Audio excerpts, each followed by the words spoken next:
comité électoral communal bu Pastef comme nu mu koy defee porte à porte visite de proximité ci commune bu Fatick ak lu ko wër pour sensibiliser askan wi ci lu tax ñu war a voter Pastef ñu demoon sa croisement TP ci côté lycée technique. di wax nag aussi tamit ngeen def mobilisation forte bu ko defee incha allah ñu am li nga xamante ni moom mooy majorité assemblée parce que moom ñoom ñooy suñu seetu comme ni ko imam waxee sànq waa kon bi foofu ñu am koo xam ne moom moo nekk suñu seetu fële assemblée. ñu ngi gis suñu bopp ci moom lépp loo xam ne mooy suñu jafe-jafe mu ñu ko waxal foofu mu loolu mënul am nag sans autant que yëpp jàpp leen ci combat bi jàpp ci combat bi moom ngeen war a def dem jàpp ñu wotal leen ñu am majorité comme ni ko Ousmane Sonko di waxee maa ngi leen di woo waa kon bi yëpp amul góor amul jigéen ñun ñoo moom kon bi ñoo xam ne defaral suñu bopp ñi nga xamante ni jox nañu seen loxo ñun gëm naa ne seen loxo set na gëm naa ne li ñuy wax du ñu nax te maa ngi ci am yaakaar bu baax a baax a baax su ma déterminé maa ngi doog a déterminé ci li may dund nii c'est la première fois mais maa ngi am yaakaar bu baax leen wóor yéen ñëpp ngeen ñëw ñu jàppale waa koñ bi ñun jeunes yi ñu gis seen bopp ak leneen ak leneen loo xam ne mënuñ fi tëj comme ñii di xam ne kilifa bi ñoo war a dem mais ñu tënk rek di wax ne ñu ngi ñaan góor jigéen mag ak ndaw ñu jàppale waa Pastef ñu am résultat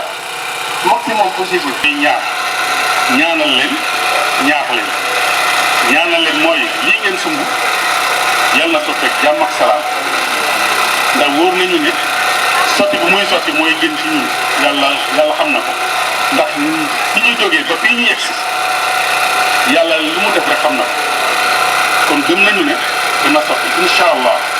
mais balaa muy sotti nag yàlla moom buñ lay sang ngay raggi donc yàlla du la defal lenn te jéem nañ ba yegsi fii li ci des mooy mënuñoo jox nit bopp rocci làmmiñ jox nit bopp rocci làmmiñ mooy fexe nañ ba président Diomaye Faye nekk président kon war ñoo tënk ay loxoom ba lim bugg a def di ko mën a def misaal bi mooy il faut que ñu tekki loxoom li mu bugg a li mu yóotu mu jàpp ci ñoo tegal ñu te li mu yóotu mooy lan mooy ci ñu bëgg li ñu bëgg mu xam ko di ci dox booba ba léegi kon li des mooy tegal ko mooy lan ñu góorgóorlu ñun ñëpp waxtu ba bu jotee surtout yéen ndaw ñi ak góor ñi ak jigéen ñi ci nekk ngeen góorgóorlu ba dem jëli seen carte yi ngir yàlla jëm leen jëli seen carte ku jëlutul sa carte demal nga jëli sa carte mooy wane ne yow sénégalais nga man lii laa bugg balaa nga ciy jot il faut nga wane carte électeur carte d'identité du pour élection kese mais da ngay am yeneen ñi soxla puisque mara détail boo accidenté sax li ñuy njëkk a seet yow mooy sa carte d'identité ba xam yow yaay kan ak fan nga dëkk ça c'est le minimum dem leen jëli seen carte yi bu ngeen jëlee seen carte yi ngeen dem voté carte bi ñuy war a voté xam ngeen ko gis ngeen ko bu baax Ousmane Sonko mu rafet ni mu sell ni ku ne xamee na kon boo naqaree bët même ni ma ni kon nga jëndee ay correcteur sol ko xàmmee ko dugalal ko ñu gagné à waxuma une majorité écrasante mais à 100% man bu ma sañoon tey assemblée nationale parce que kese ñoo fay nekk parce que ñeneen ñi wane nañ seen bopp pendant combien d'années ñu ngi fi man dama ne bu Pastef bu ñu yemoon ci rek sax mu doy nga xam lu tax dafa am lu bëri loo xamante ne xamuñu ko woon te gars yi buñ fi nekkoon ba tey duñ ko xam gars yi ñi ci jëlee buñ fi nekkoon ba tey duñ ko xam kon le fait que ñu gagné kese dañu xamal loo xamante ne nëbboon nañ ñu ko dañu xam ko rek doy na sëkk kon bu yemoon fii sax neex kon nag li ñu bëgg mooy li ñu li ñaan mooy ñaax mooy ngeen dem jëli seen i carte yi teel a dem seen bureau de vote voté fa Fatick basculer pour toujours pour le Pastef. sama mbokku jigéen ñi di jël kàddu yi nag di ko teg ci loxo may mi nga jóg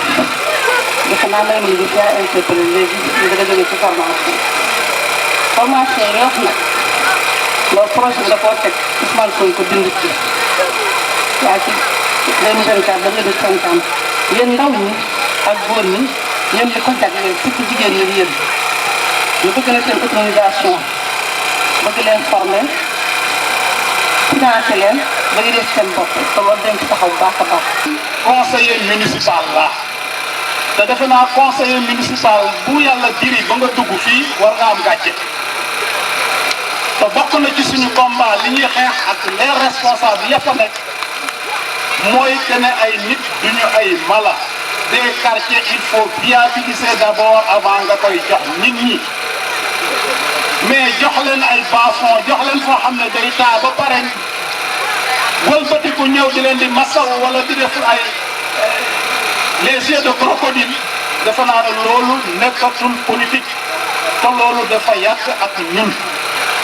objectif bi mooy ñu won leen ne ni ngeen di yëngatoo ci ginnaaw responsable yegg nañ ko ñu ñëw tamit saafonteeg yéen masawu leen coono wan leen aussi que ni ngeen leen fonke noonu lañ leen fonke dafa naa ne weccoo boobu moo am solo mais li am solo quel que soit le nombre bu fekkente ne famille bu ci nekk kenn a ngi fii waxtaan bi liñ fi taataagal ak dossier yi leen fi jox partagé leen ko ci biir kër gi waxtaan bi law defe naa ne ñun dégg nañu fekke nañu xam nañ li fi xew ñu combat ko à mi-chemin xeex bi dañ koo xeex mais jàpp leen ne gagné guñu te bu ñu naagu bu ngeen di déglu yeneen cas yi liñ leen di wax ba ca ka nga xam ne tey jii TikTok monsieur TikTok xaw ma lay campagne defe naa daf leen di wax ne man li ma bëgg mooy ñëw fii nekk premier ministre Bassirou voilà créer benn gouvernement d'union nationale voilà donc mais objectif fondamental ñun ñëpp ñoo ko xam mooy nit ñu sàcc ñu leen di yuuxu ñu bëgg fu ñu laqatu ñu bëgg lu leen wallu ji te loolu moo fi dul am ñii di wax yëpp immunité parlementaire la ñu yaakaar ne mooy seen dernier recours mais ñun faalewuñ ñu ndax nag buñ ñu faale woon démb la waroon a nekk ba ñu yore lenge yi mais ka yoretul lenge yi doog di la wax ne dama laa yëg dama laa faale defe naa ne kooku naxatu lay boppam lay nax. yàlla jox na suñu président Bassirou Diomaye Diakhar Faye réew mi mais parachèvre yeggaliwul léegi jëlu ci pouvoir bi yëpp pouvoir bi des na ñu majoritaire assemblée ci lañ toll nii buñ ci jógee aussi yoraguñ pouvoir local bi. te léegi ñun opposition lañ nekk ci pouvoir local bi mairie bi ñu ko yore woon waa boor ba léegi ñoo fa nekk te war nañu ci dajeti war nañu ci jaajëti ñu mun a defar dëkk bi incha allah yal na yàlla mottali bu boobaa incha allah di ngeen xam ne ñun du ñu ñoom lotissement bi incha allah dinañ ko def priorité courant bi dina dugg ndox mi dugg incha allah. réaménagé quartier bi ak yeneen nga xam ne ñun du ñu ñëw incha allah yal na yàlla mottali dégg nañ seen doléance tiis na mais boo ñëwee ci lu weex di jëm lu métti li yàlla ñu ko yàlla baleel mu gaaw dañ ci lu neex ni lu baax li muy développement durable bi nga xam ne dañ bëgg a def aménagement et développement durable mu nekk suñu axe politique loolu yàlla na ko yàlla gaaw a samp na yombal ñu ko ba ñëpp gis seen bopp di kontaan bu baax a baax suñu frère Ablaye Faye mi ñu rejoindre di wax ne taalal nañ leen loxo à bras ouverts ñu lay accueillir dalal ak jàmm ak responsable ñi nekkoon terrain yëpp ne mbir mi fii la je pense que patriotisme c'est d'abord le don de soi te don de soi boobu ñun moo ñu animé moo ñu ñun ñëpp moo ñu indi ci parce que ñu yàgg ci suñu fekk si loolu lañ fekk c'est-à-dire que en fait ñëwoo ut ci dara da nga joxe sa lépp réew mi pour réew mi dem ci dara ku ñëw nag laajoo dara te ku laaj sax ñun duñ la jox parce que ñun kenn duñ posé benn condition ñun ñëpp ku ñëw da nga ñëw pour liggéey réew mi lu leen fekk ci nag ñu xam ne wërsëg la n'est-ce pas cër boo war a am nga am solo ci loolu lañ nekk loolu mooy don de soi donc macha allah seen représentant bi di doon ku ñu naw ci ay xalaatam di doon ku ñu naw ci yaram di doon ku ñu naw ci bëgg réew mi di doon ku ñu naw ci nangoo taxaw ci askan bi ñëw nañ ci don de sang ñëw nañ ci désherbage ñëw nañ ci ay jiw yi koo xam ne moom moo ko jugee du xaar kenn ci dara yàlla na ko ci yàlla may ay nombre tànk yu wees seen yoon mu gën a jàppale ko ñu ba tax borom bi la bu mu yàggati incha allah borom def di wax ne wax dëgg kontaan nañ ci yéen je pense que communication yu bëri jàll na bëgg nañ majorité assemblée mais majorité aussi biir Fatick majorité Thierno Mamadou Sall majorité ci centre de vote yëpp ñu nekk majoritaire en tout cas bëgguñu ngeen dem yeneen quartier yi dem ngeen des je pense pour quartier bi en majorité Thierno Mamadou Sall ngeen di voté ñeneen ñi bay daal yi voté leen massivement ñu nekk majoritaire dañ bëgg ci dëkk bi mun ñu yomb président Diomaye jàppale ñu moom président Ousmane Sonko ñu def ko ci dëkk bi ñëpp gis ci seen bopp ñu ngi gërëm ñëpp di sant ñëpp. caravane ba sa njiital monsieur Cheikh bi tey ba mu jógee croisement TP demoon na seeti imam Mansour Ngom. imam moom suñu goro la suñu sër lay dem donc macha allah yàlla def na élection bu jot dañ ciy jaar ñu def ñu ñaanal donc yàlla def aussi ñu nekk kilifa ci dëkk bi macha allah ñu ndaw ko ci xam intellectuel la aussi macha allah donc xam na te tam ñoo bokk jamono. voilà donc xam na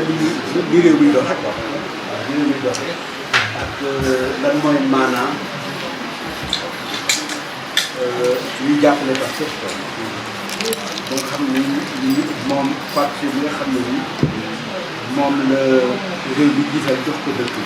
ci turu Bassirou Diomaye Faye donc dina am solo lool bu moom seet si la dernière fois d'ailleurs li gënoon sax mooy ñu fekk li fa député bi parce que keroog dañ àndoon ak député mais dafa xatoon yow aussi kilifa bi la nekkoon si xat ba pare mënuñu woon toog parce que joxoon nañ si caati xale ñu ngi xaar ba pare député yi programme bi santé parce que 3 candidats amoon nañu 2 candidats ci liste nationale bi ak seen 2 adjoints suppléants yi am na benn candidat ci la liste nationale ñu woon donc candidat yëpp lañ àndoon aussi ak une partie du bureau de la coordination départementale keroog la gënoon yaatu ak comité électoral bu Fatick bon mais quand même ñëw nañ au moins xam nañ ni voilà ñëw nañ seet si imam Ngom parce que c'était important bon xëy na loolu la yàlla dogal mais teewul yéene bi xëy la ko yàlla yëgal quoi pour ñu ñëw mais du guleen aussi quoi c'est-à-dire à chaque élection bokk na ci kilifa bi yi ki nga xam ne kii ñëw day ñëw sax ci kii wala këram nga def pour wala dem donc mu def nekk ñaan boobu rek day ñëw di fëdd nit ko ndóol yi dina tàllal loxo rek ñaanal ñi yàlla may ñu si ndar yàlla yombal ñu wala réew mi lu gën di yore mu dëppoo ak yaakaaru askan bi lu weesu seen jot loolu la ñu ñaan si borom ngay ñaanal aussi yàlla buñ ci yàqu waaw yàlla ci Sénégal jaa développé de faaw waaw de faaw te lépp lu nga xam ne ni mu ngi naqaroon nit ñi yàlla bale ñu ko doon set lépp luy jur yàlla indi ñu lépp luy seetaane yàlla dàqal ñu vraiment yàlla indi développement bu baax a baax ñu ngi koy ñaan di ko ñaan ci barke mag ñi fi jóge ak kilifa bi ñu fi nekk ak mag ñi fi nekk yëpp mag réew mi donc parce que des fois lu baax moom lu baax lay moom nekk te lu baax li mën a jóg te mu si jóg si mu si jóg incha allah yàlla nañu ko yàlla gën a sàmmal waaw yàlla na gën a yaatu bu baax a baax loolu daal moom mooy kàddu yi. ok ñu leen di nuyu yéen ñëpp ñu leen di balwaat ñu leen di baal ñu ngi ñaan yàlla subhanahu wa taala baal bépp ñu masaw leen coono yi nga xam ne moom la nekk ñu tolloo semaine ak lu topp ñu leen di daw coono mën naa ni sax lu ko jiitu yéen a ngi di daw bi nag dara lu pour réew mi rek réew nag boo ci nekkee lii ngeen di def ni moo wax daw ngir intérêt réew mi daw ngir intérêt réew mi ku koy def rek yaa ngi ci yoon parce que yeneen bi dafa ni xubbul watan minal iman nga bëgg sa réew ci ngëm yàlla la bokk donc nit war na bu gëmee yàlla mu firndeel ngëm gi mu gëm yàlla mooy mu taxaw réew taxaw bi ngay taxaw sa réew dafay firndeel sa ngëm yàlla waaye boo nee gëm naa yàlla te gisul nga sonne ko du ci wax du ci jëf du ci dara kon sa ngëm yàlla des donc yéen nag yéen a ngi feeñal ne li yonent bi waxoon yéen a ngi ci te muy bëgg sa réew ngëm yàlla kon ñu ñaanal leen yéen a ngi koy jëmmal yeneen ci yàlla gën a jàpp li ngeen bëgg yéen maa ngi yéen yàlla ak xam parce que mooy yóbbu fii yàlla nen maa sëpp xol yi li ci nekk yëpp ñi la kon nag ñoo xamul li ne ci xol yi ñu ne yàlla li ñu bëgg nangam ak nangam defal ñu ko loolu kat bay di ñaar mii ak cheikh bi tey mii ak sëriñ ba ca daaraam ñoo ci bokk yi foo ñaan yàlla dégg loo ko waxee mu defal xanaa cheikh bi tey daf ci xeeb boppam dañu dem ci sëriñ bay di ñaan waaye yéen ci cheikh am ak bi abay di am ak bi Mansour am buñ ko boole yëpp feeñoo ko yàlla ne ah maa ci des te yàlla boo ko tàllalee mu tegal la ci bu amee yéene ju sell yàlla dimbale ndax jëf yi yëpp mu ngi farankulaay ci yéene innamal a'malu binniyat innama li kulli imri'in dana yàlla yàlla ñu kontaan nañu trop yéen a ngi ñëw fekk ci sama mag Maguette Guèye nekk suma xarit suma lépp man li may toog fi bariwul waaye ku fi ñëw moom nga fi fekk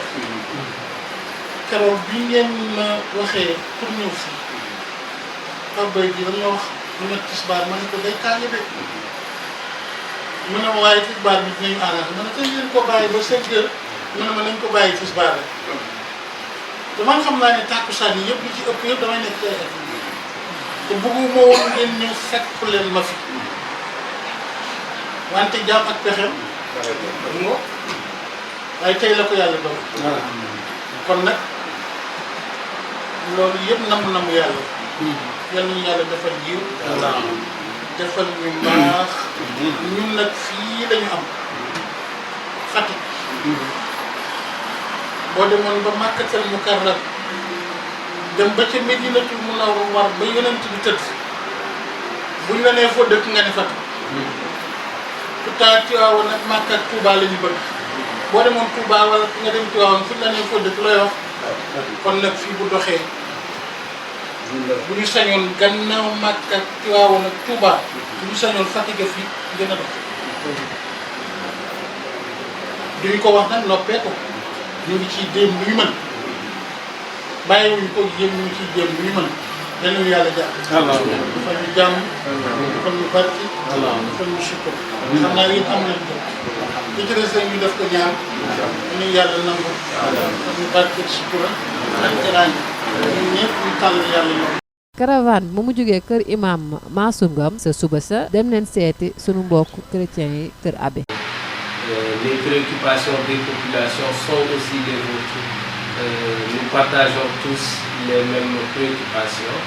C'est comment sortir nos populations de la misère, des difficultés. Nous avons choisi le chemin de la politique pour faire cela. Vous avez choisi la proximité avec Dieu et la prière pour aider les populations. Donc, nous savons que la communauté catholique est très impliquée. Nous-mêmes, dans notre parti, nous avons des responsables qui sont dans votre communauté. Il y a René Sarr, peut-être que vous connaissez bien, qui est très impliqué. Donc, il y a 2 ans même, on était venu ici, mais je ne sais pas si c'était vous ou l'autre prêtre qu'on avait là. Ah, c'était vous. Ah, Simon. Le Simon. Ah, Simon. Simon. Ah, voilà. Donc, nous sommes des enfants de la ville et notre doyen Cher Bouté s'est beaucoup battu, comme l'a dit Bédi, pour être dans l'œuvre au service des populations. Comme vous aussi, vous avez vos écoles. Lui aussi, il a eu la pensée de mettre en place une école, 2 écoles même. Et vous savez très bien que l'environnement économique de Fatick n'est pas très favorable. Et vraiment, c'est un sacrifice quand quelqu'un s'investit, c'est par amour pour la vie. Et cette responsabilité, on veut aussi l'étendre parce qu'il l'a fait de ses propres moyens, mais il arrivera un moment où il aura besoin de plus d'implication, de plus de pouvoir de décision pour la vie et de pouvoir aussi mettre cela au service des populations. Donc ça, c'est une étape, les élections législatives, il viendront aussi d'autres élections. Et vraiment, nous aimerions que vous preniez nos soucis aussi en charge, de savoir que nous sommes là pour votre communauté, mais aussi pour tout Fatick. Et que nous sommes, comme lui, imprégnés par seulement le souci de travailler pour les populations. Donc ces élections, nous voulons que ce soit une vraie rupture parce que le président Diomaye et Ousmane Sonko ont appelé à la rupture. Et cette rupture n'est rien d'autre que ce que la religion prescrit. Il a dit Djub Djubal Djubanti. Et je dis que ça, c'est le précepte même religieux. Et c'est la justice, c'est l'équité, vraiment c'est la droiture aussi. Et donc nous sommes inscrits dans cela, nous tous. Et M. Biteye, c'est un homme de foi, je l'ai toujours connu comme étant un homme de foi, et qui aime les valeurs religieuses. Et nous aussi, nous sommes imprégnés à cela. Et donc, c'est ça l'objet de notre visite. Non seulement à travers vous communier avec toute la communauté catholique, on aimerait peut-être avoir une assemblée plus importante pour mieux communier, mais Dieu a fait que bon, c'est une délégation restreinte et c'est avec vous, mais que vous passiez notre message aussi à toute la communauté. Il y a ce qu'on appelle le dialogue islamo-chrétien, mais c'est le vécu même. On parle maintenant de vécu, parce que ce que nous avons, ça dépasse le dialogue. Parce que nous vivons ensemble, chrétiens et musulmans. Et quand on parle de politique, la politique c'est l'art de gérer, de bien gérer la cité. Que ce soit les oustas, les marabouts, les prêtres, nous tous, nous voulons que la cité soit bien gérée. Parce qu'il y a des âmes qui l'habitent.